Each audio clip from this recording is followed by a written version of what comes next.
अर्लीकरचा ती एक कथ्थक डान्स करत आहे आणि त्याच्यानंतर सेजल झा हिनी पण रेडी राहायचं आहे.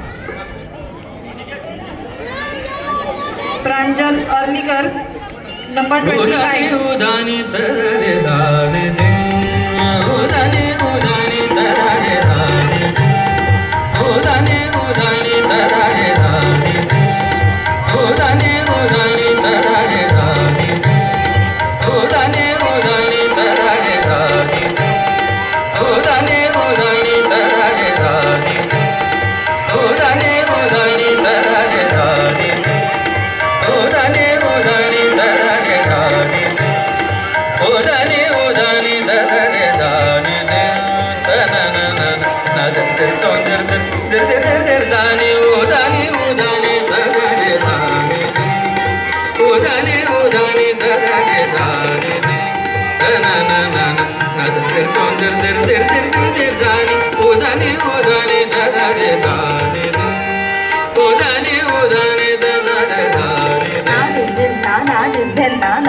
'अतिशय सुंदर परफॉर्मन्स सादर झालेला आहे आपल्या समोर. त्या बाल कलाकारासाठी एकदा जोरदार टाळ्या होऊन जाऊ दे.